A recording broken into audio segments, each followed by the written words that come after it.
Assalamualaikum warahmatullahi wabarakatuh. Bismillah wassalatu wassalamu ala rasulillah wa ala alihi wa sahbihi wa mawalah wa la hawla wa la quwata illa billahi wa ba'du. Alhamdulillah, segala puja dan puji hanya milik Allah subhanahu wa ta'ala. Salawat dan juga salam kita hadiahkan kepada Rasul kita Nabi besar Muhammad sallallahu alaihi wa ala alihi wasallam. Hadirin dan hadirat yang dimuliakan Allah subhanahu wa ta'ala, sore ini karena biasa kita mengkaji kitab Umdatul Ahkam, dan sore hari karena temanya tematik, kita akan membahas tentang qurratu aini, penyejuk mata orang tua, yakni harapan orang tua itu ingin mendapatkan anak yang saleh. Ma'asyiral muslimin yang dimuliakan Allah subhanahu wa ta'ala, kita tahu bahwa harapan setiap orang tua yang memiliki anak tentunya, karena ada juga orang tua itu yang diuji oleh Allah subhanahu wa ta'ala memang tidak memiliki keturunan. Tentu ada hikmahnya. Di antara hikmahnya boleh jadi itu sudah merupakan ketentuan Allah subhanahu wa ta'ala. Jadi Allah subhanahu wa ta'ala mentakdirkan ada sebagian suami istri itu yang sudah lama menikah tapi tidak dikaruniai keturunan. Berarti itu sudah takdir Allah azza wa jalla. Dan tentu ketika orang tua tidak diberikan keturunan, berarti itu ujian dari Allah subhanahu wa ta'ala. Boleh jadi Allah hendak melihat apakah hamba ini jujur dalam keimanannya kepada Allah, ataukah dusta keimanannya kepada Allah. Karena boleh jadi kalau kita melihat kisah daripada Nabi Musa dan Khidir, ketika Nabi Khidir membunuh salah seorang anak kecil, kemudian Nabi Musa bertanya soal takwilnya. Alasannya karena kalau anak ini besar, nanti dia durhaka kepada orang tuanya. Boleh jadi kedua orang tuanya akan dibunuhnya. Sehingga sebelum itu terjadi, maka Khidir membunuh anak itu. Dari sini juga diambil istinbat hukum, boleh jadi Allah subhanahu wa ta'ala tidak menjadikan orang tua itu memiliki keturunan. Sebab kalau diberikan keturunan, nanti justru anak itu menyengsarakan orang tuanya. Jadi ambil hikmahnya, begitu maksudnya. Jadi sengaja Allah subhanahu wa ta'ala tidak memberikan keturunan. Allah hendak memalingkan bahaya yang akan didapat orang tua tersebut kalau punya anak. Dan tentu banyak lagi hikmahnya, tapi kita tidak hendak bercerita orang tua yang tidak punya anak. Kita bercerita soal orang tua yang punya anak. Kita tahu bahwa manfaat anak yang soleh itu, anak yang baik itu, bukan hanya sekedar di dunia, tetapi manfaatnya sampai ke kuburan. Bahkan bukan hanya di kuburan, manfaatnya sampai kepada akhirat.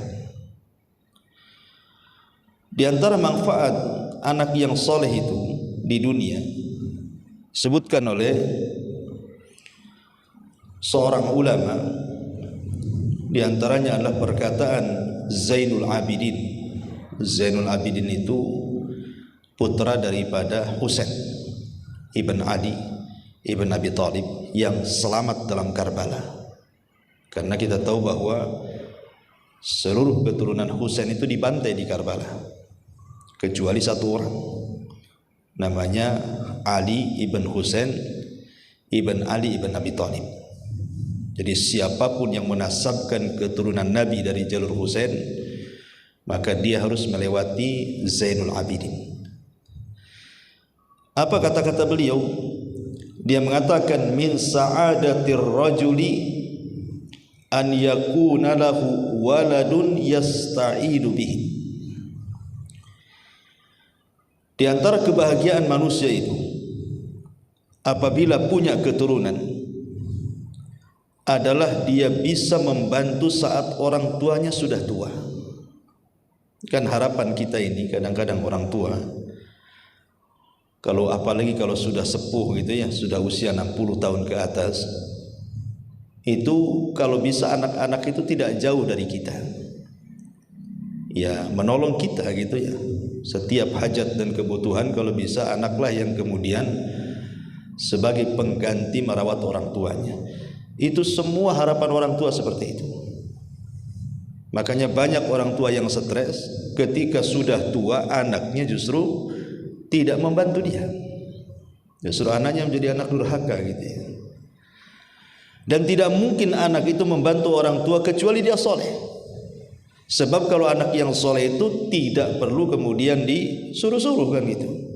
Dengan secara kesadarannya pasti dia tahu tanggung jawab bagaimana berbuat baik kepada orang tua.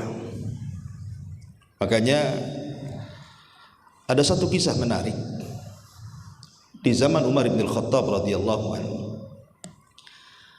ada orang namanya Kilab ibn Umayyah ibn Askar al-Kinani.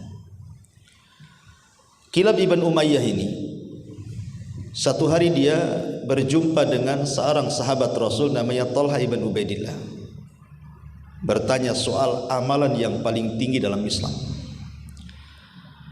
Maka Talha mengatakan, amalan yang paling tinggi itu engkau berjihadlah, engkau bertempur, atau minimalnya engkau berada di perbatasan, membela kaum muslimin di perbatasan. Maksudnya perbatasan di sini adalah antara perbatasan negara kafir dengan negara Islam. Nah, kamu tinggal di perbatasan. Jadi akhirnya kemudian Kilab ibn Umayyah ini pulang, meminta izin kepada orang tuanya agar orang tuanya mengizinkan dia minimalnya kalaupun tidak berjihad maka tinggal di perbatasan membela negara Islam. Tapi orang tuanya enggak kasih. Sehingga kemudian dia datang kepada Umar bin Khattab radhiyallahu anhu meminta izin untuk diberangkatkan ke perbatasan. Tapi Umar menolak. Alasannya belum mengantongi izin orang tua. Kalau engkau ingin berangkat ke perbatasan atau hendak berjihad, maka kantongi dulu izin orang tuamu. Akhirnya dia balik lagi merayu orang tuanya tuh, supaya dapat izin. Setelah kemudian Kilab ibn Umayyah ini menangis di hadapan orang tuanya, meminta-minta, mengeluh-ngeluh supaya dapat izin. Akhirnya kasihan orang tuanya, diizinkan. Setelah diizinkan orang tuanya, Kilab ibn Umayyah datang kepada Amirul Mukminin dan mengatakan, ya Amirul Mukminin, orang tuaku sudah mengizinkannya. Sekarang berangkatkan. Maka diberangkatkanlah kemudian Kilab ibn Umayyah al-Kinani ini sehingga menjaga perbatasan kaum muslimin. Setelah kemudian hari berlalu, minggu berlalu, bulan berlalu, sampai tahun. Ayahnya kan sudah tua. Umayyah ibn Askar al-Kinani ini ayahnya sudah tua. Dan di masa itu tidak ada alat komunikasi seperti sekarang. Kalau rindu tinggal telepon, sehingga susah untuk menghubungi anaknya. Sehingga orang tuanya bisa menangis saja, setiap malam menangis saja, menahan kerinduan kepada Kilab itu, ingin berjumpa. Dan orang Arab kalau meluapkan sebuah kecintaan atau kerinduan, maka akan berkumandang syair. Jadi bersyair aja tiap malam tuh. Jadi karena terlampau dalam kerinduannya dan menangis setiap saat, dan bapaknya sudah tua, sampai kemudian tanpa terasa tangisan itu menjadikan kedua matanya buta. Jadi bapaknya buta gara-gara terus menangis, memikirkan kilab ini anaknya.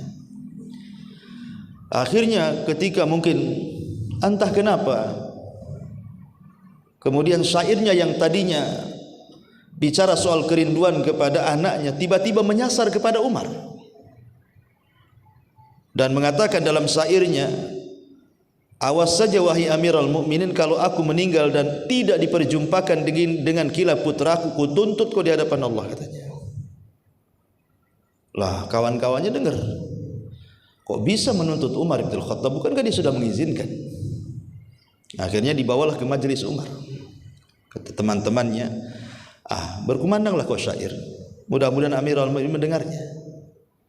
Akhirnya dia pun mengucapkan syair sampai kemudian mengucapkan, kalau seandainya Amirul Mukminin tidak mempertemukan aku dengan kilab, ku tuntut kau di hadapan Allah, katanya. Umar kaget kan itu. Apa salah dia? Jadi Umar mengatakan kepada Umayyah, ya Umayyah, apa salahku? Kenapa kau akan menuntut aku di hadapan Allah? Kata Umayyah, demi Allah, karena engkau sudah memisahkan aku dengan putraku kilab, katanya. Kata Umar, lah bukankah kau sudah kasih izin? Kau yang mengizinkannya, aku tidak salah kan itu.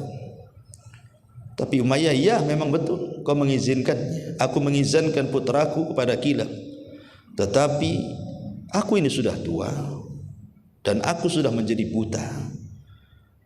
Kalau seandainya aku meninggal dan aku tidak berjumpa dengan kilab, tetap kutuntut kau di hadapan Allah, katanya. Jadi Umar radhiyallahu anhu ketakutan kan itu. Akhirnya dia mengatakan, ya sudah gini saja, tunggu kau beberapa hari di sini. Aku akan utus seseorang untuk memanggil putramu kilab. Akhirnya Umar pun mengirim surat ke perbatasan agar kilab ini pulang, karena ayahnya sudah rindu dan sudah lama tidak berjumpa. Lah sebelum dipertemukan dengan ayahnya, Umar ini bertanya kepada kilab, karena melihat bagaimana ayahnya cinta dengan kilab, menunjukkan anak itu baik sama ayahnya kan. Kalau orang tua rindu senang dengan anaknya, berarti memang anaknya baik sama orang tuanya. Kalau anak jahat tuh mana mungkin orang tuanya rindu kan itu ya. Yang ada kalau tahu kau akan jahat, ku cekik kau udah bayi-bayi itu kan. Biar gak kurang ajar kan itu ya, kalau memang orang tuanya tidak suka dengan anaknya. Jadi Umar bin Khattab radhiyallahu anhu mengatakan kepada kilab ini, belum lagi dipertemukan, dia mengatakan, ya kilab, macam mana birruka biwalidaika, berbuat baikmu dengan orang tuamu itu macam mana? Coba terangkan kepadaku, seperti apa? Maka Kilab ibn Umayyah mengatakan, demi Allah wahai Amirul Mukminin, setiap orang tuaku menginginkan sesuatu, sebelum dia memerintahkan aku sudah laksanakan. Dan setiap orang tuaku melarang sesuatu, sebelum dia mengucapkan sudah kutinggalkan. Kata Amirul Mukminin, ajib, katanya, luar biasa. Zid, kalau gitu tambah lagi, apa lagi? Kemudian kata Kilab, kebiasaanku tiap malam wahai Amirul Mukminin, sepertiga malam biasanya aku bangun, kemudian aku menuju penangkaran unta, kemudian aku memerah susu unta tengah malam. Tetapi sebelum aku perah, sengaja aku ikat dulu unta itu, kemudian ku bersihkan dulu. Kemudian setelah mendekati subuh, aku akan mengambil air dari sumur, kemudian ku dinginkan tete unta tersebut, baru aku perah sehingga airnya tidak terlalu panas dan menjadi dingin, karena direndam dengan air sumur. Baru setelah aku melihat orang tuaku melaksanakan sholat fajar, aku serahkan air susu itu untuk sarapan pagi kedua orang tuaku. Maka Umar pun terdiam dan tergeleng-geleng kepala. Sampai seperti itu kau menyediakan susu untuk orang tuamu, ya Kilab? Ya, kata Kilab, bahkan ada yang lebih hebat dibandingkan itu, tapi saya tidak mungkin bercerita banyak, katanya. Jadi Umar bin Khattab radhiyallahu anhu mengatakan kepada Kilab, ya sudah gini saja, bisa nggak ke malam ini buatkan air susu seperti kau buatkan untuk ayahmu, persis seperti kau buat untuk ayahmu, buatkan susu untukku, katanya. Akhirnya malam itu disiapkan unta bunting, ya kemudian ya unta yang bisa diperah gitu ya. Maka Kilab pun kemudian melakukan hal yang sama, memerah air susu sebagaimana dia memerah untuk ayahnya. Setelah pamannya dapat satu bejana, kemudian datang dan diserahkan kepada Amirul Mukminin. Tapi tujuan Amirul Mukminin bukan untuk diminum dia, tapi ada tujuan lain. Jadi Umar bin Khattab radhiyallahu anhu mengatakan, tunggulah kau Kilab di sini, tunggu kau di sini, jangan kemana-mana. Kemudian Umar menemui ayahnya di tenda lain dengan membawa air susu yang diperahkan Kilab itu. Kemudian setelah berjumpa dengan ayahnya Kilab, Umayyah ibn Askar al-Kinani ini, kata Umar bin Khattab radhiyallahu anhu, ya Umayyah, kalau seandainya kau meminta sesuatu kepada Allah, kira-kira cita-cita terbesarmu apa? Maka kata Umayyah, sebelum kematianku aku hanya ingin memeluk putraku Kilab. Kata Umar bin Khattab radhiyallahu anhu, kalau gitu minumlah air susu ini. Kata Umayyah, aku tidak berhajat dengan air susu, aku hanya ingin berjumpa dengan anak. Kata Umar, minum. Kata Umayyah, tidak, aku tidak berhajat dengan minuman ini. Kata Umar, minum sampai 3 kali. Akhirnya Umar bersumpah atas nama Allah, wallahi isyrab, demi Allah minum. Dipaksa minum, kan itu.